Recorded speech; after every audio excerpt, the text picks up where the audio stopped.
Hey everybody, it's Martian Monkey here, and this is going to be my Black Widow video. The movie is kicking off Phase 4. We'll talk about that in a second. Before we do, don't forget to follow my Twitter. The link is down below to that. We talk about all things comic book movies and TV, announcements when videos are going to come out. We do polls, we do conversations. It's really cool, so go ahead and follow that. The link, again, is down below. But let's talk about the exciting stuff. Black Widow is kicking off Phase 4. It's official. With a May 2020 release date, kicking off the summer movie season, by the way, Black Widow seems to be shaping up like an ultimate spy thriller, and Natasha is in the center of it. But not only will we see Natasha in her best element, which is fighting hand-to-hand combat with all her weapons, hopefully. She doesn't really fight with weapons that much, as much as she should in the films.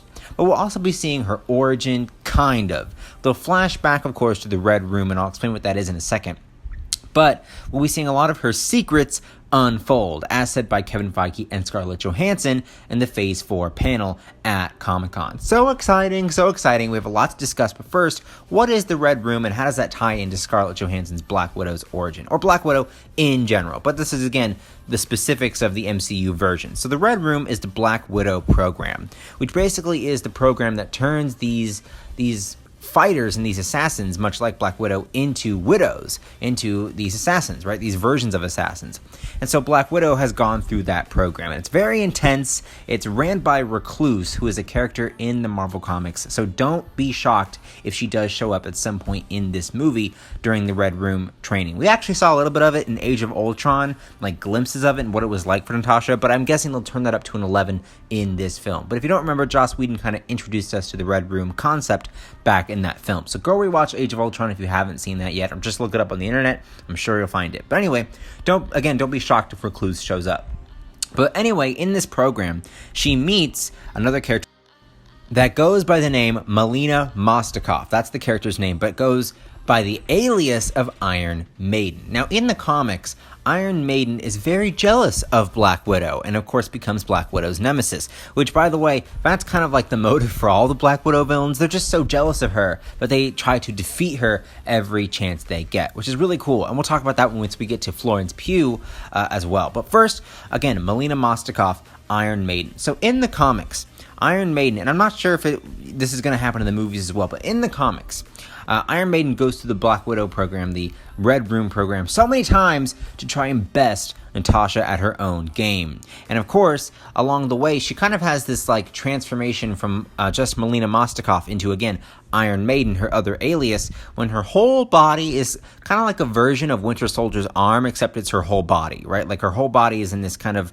like Iron Maiden suit thing. It's really hard to explain, but anyway, she looks really cool, and it kind of looks like a whole version of Bucky's arm. Like, that's, I'm guessing, what they're going to do, like the concept is for her appearance by the end of the film. Or maybe they won't even give her that alias. Maybe they won't give her that, version of her, that metal version of her. I'm hoping they do, though, because that's pretty cool, and I'd like to see that happen, but you don't know. We never know with the MCU what they're going to do, what's going to be really accurate and what's going to be semi-accurate, but I'm hoping that they go down that road with Melina Mostikoff.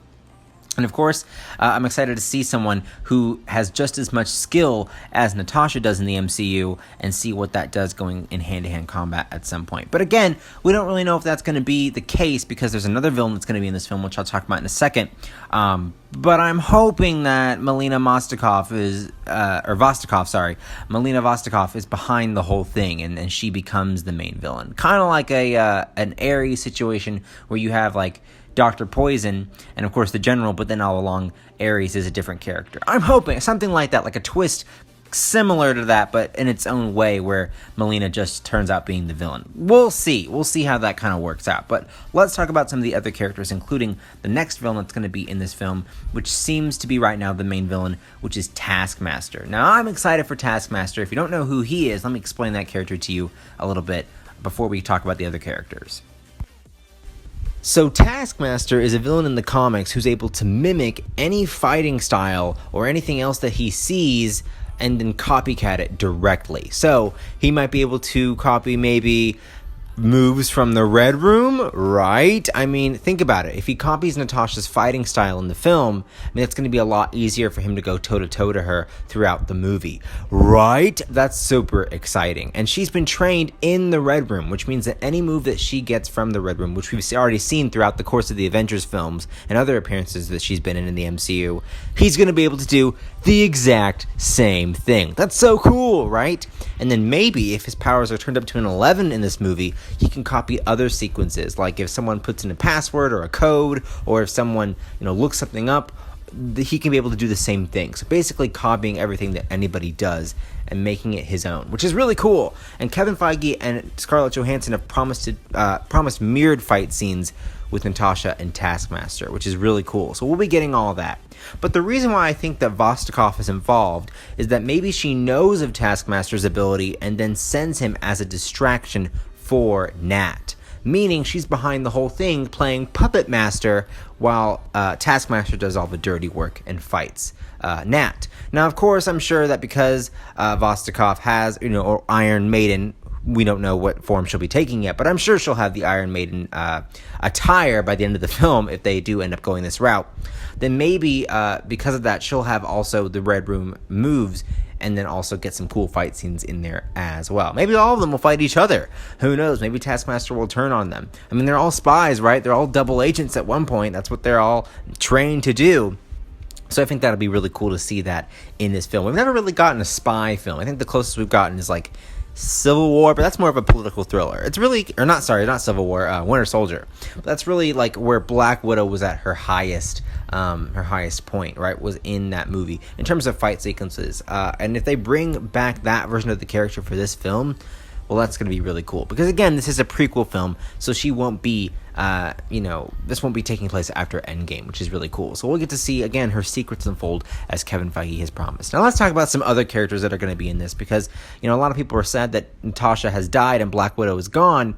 But I think I have a theory, and a lot of people have had this theory of how they can bring the alias, not the character, but the alias back into the fold for the next Avengers film, if they ever do one. But I'm sure they will, because those movies make tons of money, and we still have a good portion of the Avengers, and even some of the original ones. So I'm sure that we'll be having another Avengers movie at some point. I'd say maybe the end of Phase 5, maybe Phase 6, maybe the end of Phase 6. That's more realistic. But anyway, let's talk about this. So I think that this is where Florence Pugh comes into the mix. So Florence Pugh is playing Yelena Belova, or I think that's how you pronounce that name. It's kind of weird. Again, all of these names are very similar to each other.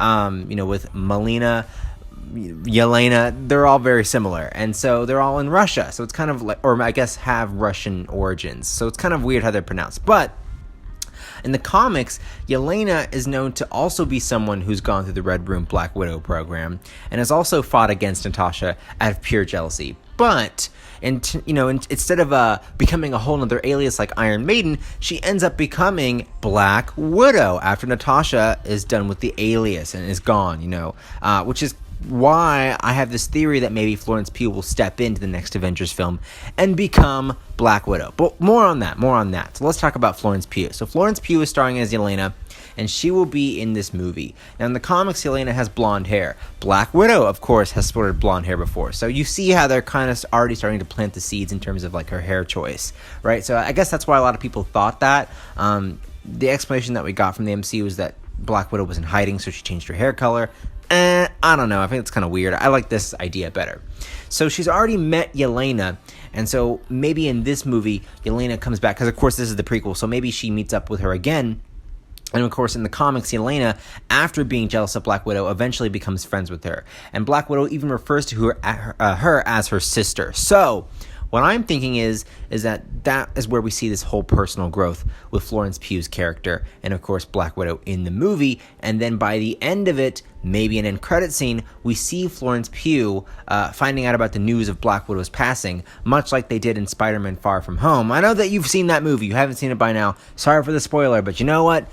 You've had a chance to see that movie. There's no holding back here. This is Comic-Con stuff. We're talking about it. So anyway, in that movie, they talk about the death of the Avengers that died in Endgame. So basically what's going on here is that Florence Pugh finds out about that and then takes on the mantle, or at least maybe calls up some Avengers or finds the Avengers, something like that, or maybe she just teases it with a Black Widow suit that she has laying around that maybe Nat gave her. Who knows, right? But anyway, that's kind of where I see Florence Pugh coming into the whole thing, becoming the next Black Widow possibility. So now let's talk about who David Harbour is playing, because that's pretty interesting when it comes to the comics. And again, we don't know really how much of this is being adapted, but we do know that it's loosely based on Black Widow's history. So David Harbour from Stranger Things, right? If you haven't watched Stranger Things season 3, go watch it. It's so good. But don't watch him in Hellboy, because that movie is terrible. But anyway, David Harbour is going to be in Black Widow, of course, and he is playing Red Guardian, Alexei. Now, if you know Stranger Things Season 3, you know why that name is so funny. But his character's name is Alexei. So funny. Go watch Stranger Things if you haven't seen it yet. You'll get what I'm talking about then. But he's also known as Red Guardian in the comics. Now, Red Guardian is basically a KGB agent who's trained to become basically the Soviet Union's Captain America. It's pretty cool, pretty interesting. But what's really interesting about this character is that Red Guardian was actually married to Black Widow at one point in the comics. Now, I don't know if they're going to have David Harbour marry Scarlett Johansson in this movie. I think they're kind of a weird pairing. But I do think they could be really good friends in this film, or maybe have a past romantically, just not talk about it as much now that they're better friends in this film. But maybe they are married. I don't know. Maybe it's a fake marriage. Maybe that's how they'll sneak it in. Is it's a fake marriage for a mission or something like that? Who knows? But we'll see what happens when the movie comes out. But I'm excited to see Red Guardian anyway, because I think David Harbour, he's a really good guy, a really great actor, and I'm sure he's having a lot of fun with this film as it's progressing. But that's basically a breakdown of all the characters, and those are my theories as to how everything's going to come together and fit together. I'm excited that this is going to kick off, again, Phase 4, and this is going to be a May 2020 release. That's pretty crazy, but I'm excited to see those Black Widow-level action sequences. She was really great throughout the MCU films. She deserves this movie. I know Scarlett Johansson's kind of been a little bit of controversy recently for things that she says, which doesn't help her case, but, she's worked so hard as this character, and I really do feel like she deserves this film. But what do you guys think of the Black Widow movie? Are you guys excited, and do you agree with some of my theories? And if not, list yours down below. Don't forget to like, favorite, and subscribe, and I will see you for some more videos. Bye-bye.